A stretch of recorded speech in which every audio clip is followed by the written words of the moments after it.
और आपने जो बात का जिक्र किया कि पिछले 10 साल, खासतौर पर पिछले 5 साल की अगर बात करें अरविंद केजरीवाल के, जो उनका दौर रहा है उसमें पिछले 5 साल में वाकई कुछ ऐसा खास नहीं कर पाए। इसको तमाम जानकार एक फैक्टर के तौर पर भी गिना रहे हैं जो हार हुई आम आदमी पार्टी की, कि पिछले 5 साल में इंफ्रास्ट्रक्चर लेवल पर कोई ऐसी बड़ा काम नहीं हो पाया। और उसको कहीं ना कहीं विपक्षी पार्टियों, चाहे बीजेपी हो चाहे कांग्रेस हो, उन्होंने लगातार बड़ा मुद्दा बनाया। और आम आदमी पार्टी अपने डिफेंस में लगातार यह बात बोलती रही कि उसको काम नहीं करने दिया जा रहा है, जिसको लेकर जनता के मन में कहीं ना कहीं एक रोष रहा कि अगर आम आदमी पार्टी काम नहीं कर पा रही है तो क्यों ना किसी और को मौका दिया जाए। तो ये भी एक बड़ा फैक्टर रहा है। ठीक बात आपने कही।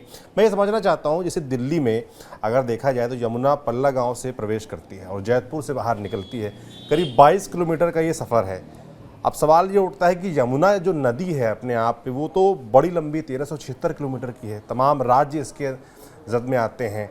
तो ऐसे में सिर्फ दिल्ली में सफाई हो जाने से यमुना साफ हो जाएंगी, एक सवाल ये भी जानकार उठा रहे हैं। लोग जानना चाहेंगे कि भाई सिर्फ दिल्ली का जो पॉकेट है उतनी ही साफ होने से जो अन्य राज्य हैं जहां यमुना बह रही है, क्या प्रयास सबको सामूहिक रूप से नहीं करना पड़ेगा?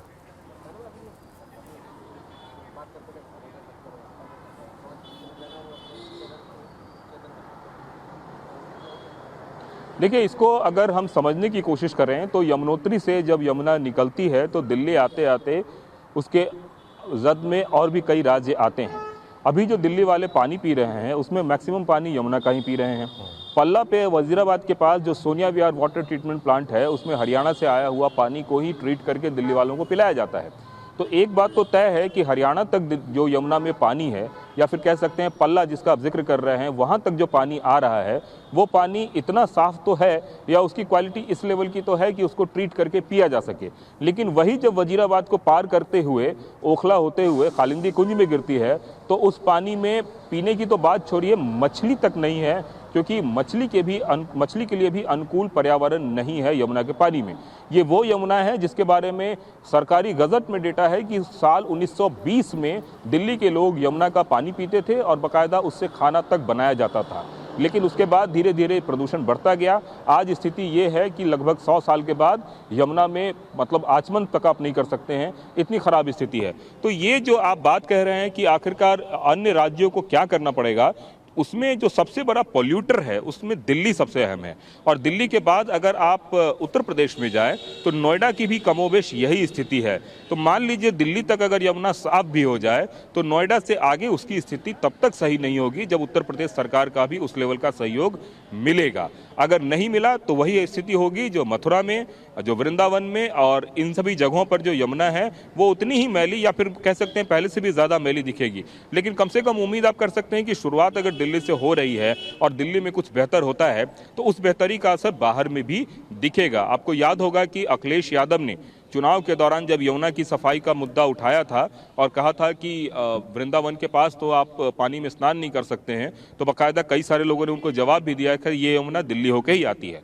तो आपका जो सवाल है वो बहुत वाजिब है कि सिर्फ दिल्ली के प्रयास करने से कुछ होगा, बिल्कुल भी नहीं। अन्य राज्यों को भी इसके लिए कोशिश की जानी पड़ेगी।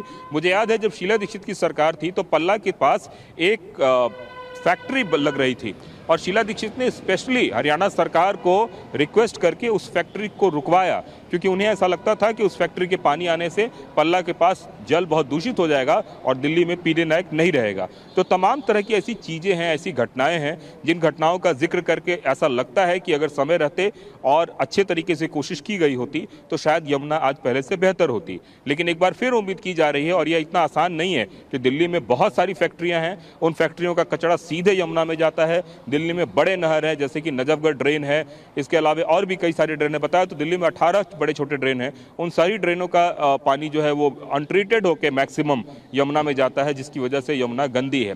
मेरी जो अधिकारियों से बात हो रही थी उनका कहना था कि हमारी पहली कोशिश है कि यमुना के काले पानी को भूरे में तब्दील करें। काले पानी का मतलब जो नाले का पानी है, एटलीस्ट कम से कम अगर वो भूरा हो जाएगा तो हमको एक आशा मिलेगी कि यमुना साफ हो रही है।